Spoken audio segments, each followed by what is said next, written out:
Good morning to all of you. पिछले video lecture में हमने वीबीटी के बारे में बात की थी,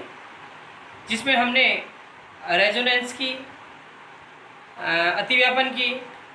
और संकरण की जो कॉन्सेप्ट थी वो स्लेटर और पाउली ने इंट्रोड्यूस की थी, उसके बारे में भी हमने बात की थी। आज का जो वीडियो लेक्चर है उसमें हम मेनली फोकस करेंगे ओवरलैपिंग के बारे में। क्या होता है ओवरलैपिंग, इसके बारे में बात करेंगे। तो इससे पहले हम थोड़ा सा इसके बारे में जानकारी ले लेते हैं कि वीबीटी में जो मुख्य बिंदु थे उनके बारे में।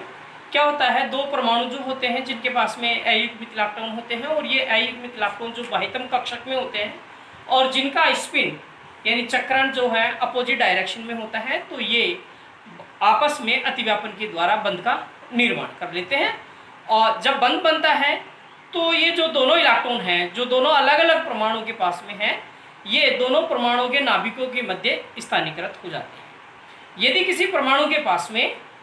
अयुग्मित इलेक्ट्रॉन नहीं है बाह्यतम ऑर्बिटल के अंदर, तो उसका जो बाह्यतम ऑर्बिटल है उसमें जो युग्मित इलेक्ट्रॉन है वो उसमें से एक इलेक्ट्रॉन उत्तेजित होकर के उच्च ऊर्जा वाली कक्षक में चला जाता है। ऐसी स्थिति में उसके पास में अयुग्मित इलेक्ट्रॉन हो जाते हैं। जब ये अयुग्मित इलेक्ट्रॉन अलग अलग आकार और आकृति की ऑर्बिटल में होते हैं और जिनकी ऊर्जा अलग होती है, या हम ये कहें कि लगभग समान होती है, तो ऐसी स्थिति में ये जो एटम है जिसको हम सेंट्रल एटम कहेंगे, ये हाइब्रिडाइजेशन का प्रोसेस अपनाता है और संकरण के द्वारा ये नई कक्षकों का निर्माण करता है। संकरण का जो प्रकार है वो संकरण में भाग लेने वाली कक्षक और उस सेंट्रल एटम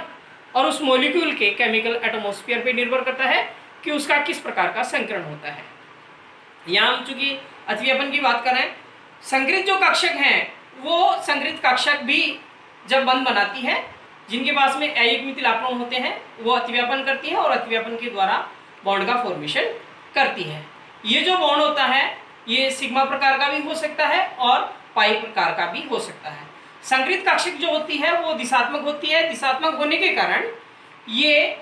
अधिक मजबूत बंध बनाती है, क्योंकि दिशात्मक होने से इनमें मैक्सिमम ओवरलैपिंग हो पाती है, और जब मैक्सिमम ओवरलैपिंग होता है तो बॉन्ड की स्ट्रेंथ जो होती है वो और अधिक मजबूत होती है। इस प्रकार से हम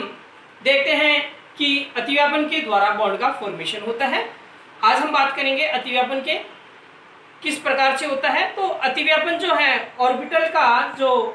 इलेक्ट्रॉन के साझे के द्वारा जो बॉन्ड का फॉर्मेशन हो रहा है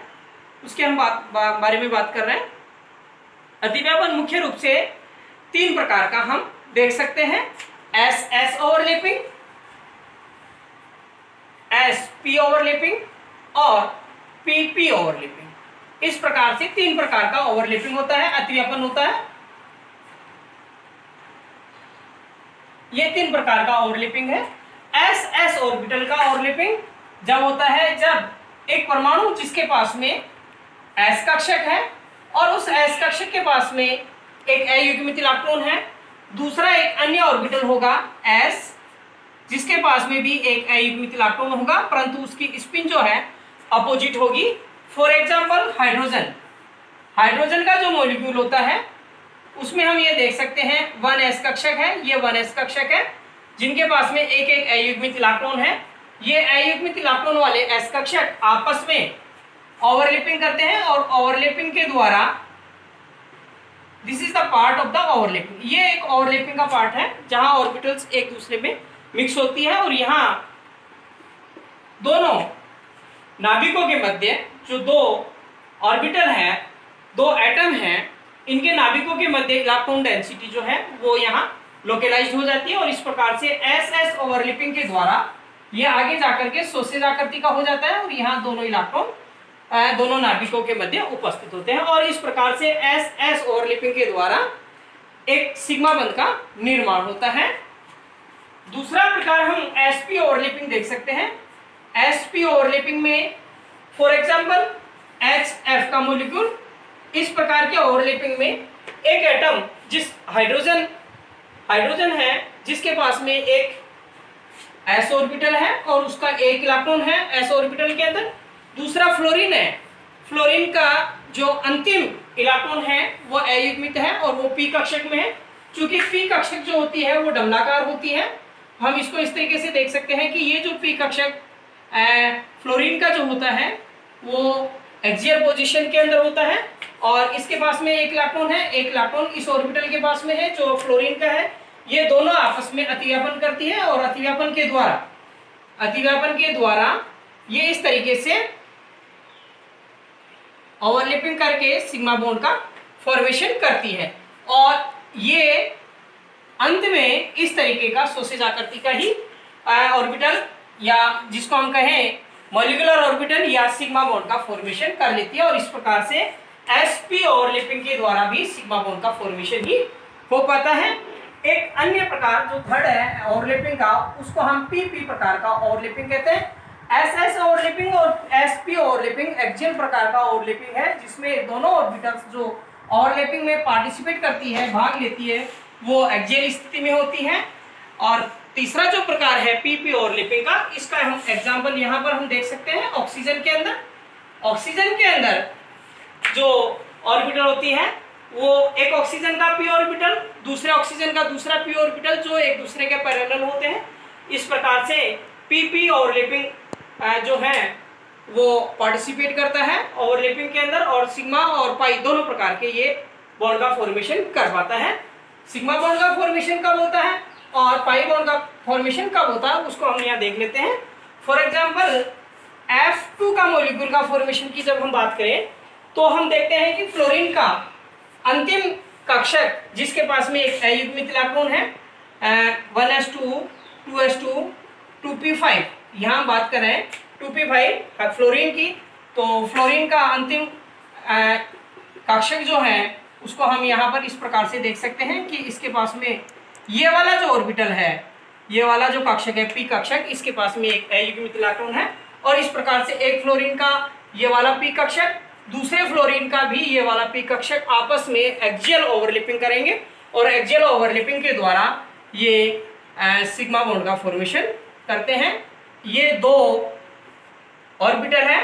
ये जिसको हम px कह सकते हैं, इसको भी हम px कह सकते हैं या फिर हम इनको px py और pz, यदि हम इसको px कहते हैं, इसको py कहते हैं, इसको हम pz कहें तो हम इसको pz कह सकते हैं। और ये pz ऑर्बिटल जो हॉरिजॉन्टल पोजीशन पे है इसको हम ओवरलैपिंग के द्वारा किस प्रकार से ये सिग्मा बॉन्ड का फॉर्मेशन करती है उसको हम देखते हैं। इस प्रकार से ये दोनों ओवरलैपिंग करेगी और ओवरलैपिंग के पश्चात ये ओवरलैपिंग का एरिया होता है जहां पर दोनों इलेक्ट्रॉन बीच में दोनों के परमाणु के या दोनों ऑर्बिटल्स के सेंटर में उपस्थित होते हैं और इस प्रकार से आगे जाकर के ये सोसेज आकृति का ये दोनों इलेक्ट्रॉन यहाँ पर उपस्थित होते हैं और ये सिग्मा बॉन्ड का फॉर्मेशन हो जाता है। और इस प्रकार से pp ओवरलैपिंग जिसको हम एक्सियल ओवरलैपिंग कहते हैं, इसके द्वारा सिग्मा बॉन्ड का फॉर्मेशन हो पाता है। एक अनदर प्रकार जो pp ओवरलैपिंग का है उसमें पाई बॉन्ड का फॉर्मेशन होता है जिसको हम इस तरीके से देख सकते हैं कि दो p ऑर्बिटल्स जो है दो अलग अलग परमाणुओं की होती है और ये दोनों एक दूसरे के पैरेलल होती है और पैरेलल होने के फलस्वरूप ये आपस में हेड टू हेड कोलिजन करेगी। ऊपर वाले हेड दोनों और नीचे वाले हेड दोनों ये प्लेन के ऊपर और नीचे स्थित होती है और इस प्रकार से ये ओवरलैपिंग करती है और ओवरलैपिंग के फलस्वरूप ये जो है ये एरिया जो है इसका ओवरलैपिंग का है और इस प्रकार से ये प्लेन के ऊपर और प्लेन के नीचे, प्लेन के ऊपर और प्लेन के नीचे ये बॉन्ड का फॉर्मेशन करती है जिसको हम पाई बॉन्ड कहते हैं और इस प्रकार से ये पाई बॉन्ड का निर्माण होता है। अर्थात हम ये कहें कि जब दो p ऑर्बिटल्स एक दूसरे के समानांतर स्थित होती है, पैरेलल होती है, तो प्लेन के ऊपर और नीचे ओवरलैपिंग करती है और इस प्रकार के ओवरलैपिंग के फलस्वरूप पाई बॉन्ड का फॉर्मेशन हो पाता है। और इस प्रकार से इसके अलावा भी हम देख सकते हैं कि sp3 ऑर्बिटल का भी ओवरलैपिंग होता है, s ऑर्बिटल का भी ओवरलैपिंग होता है, sp2 s ऑर्बिटल का भी ओवरलैपिंग होता है और sps ओवरलैपिंग के द्वारा भी सिग्मा बॉन्ड का फॉर्मेशन ही हो पाता है। ये जो ऑर्बिटल्स का ओवरलैपिंग होता है ये जो है अधिक दिशात्मक होते हैं क्योंकि ये संगृहीत कक्षक है और संगृहीत कक्षक जो होती है वो अधिक दिशात्मक होती है, इस कारण से इनके द्वारा बना बंध ज्यादा मजबूत होता है। ये दोनों संगृहीत कक्षक है sp3 संकरित कक्षक, sp3 संकरित कक्षक, जैसे एथेन की हम बात करेंगे तो एथेन के अंदर ये जो बॉन्ड है दोनों कार्बन के बीच में जो बना बॉन्ड है ये sp3 संकरित कक्षकों के द्वारा बना बॉन्ड है जो अधिक मजबूत होता है और ये बॉन्ड भी सिग्मा ही होता है। और इस प्रकार से अतिव्यापन को हम देख सकते हैं कि ये SS प्रकार का, SP प्रकार का, PP प्रकार का अतिव्यापन और इसके अलावा sp3 ऑर्बिटल्स का अतिव्यापन, sp3s ऑर्बिटल का अतिव्यापन, sp2 और s का अतिव्यापन और sp और s ऑर्बिटल के बीच का अतिव्यापन हो पाता है।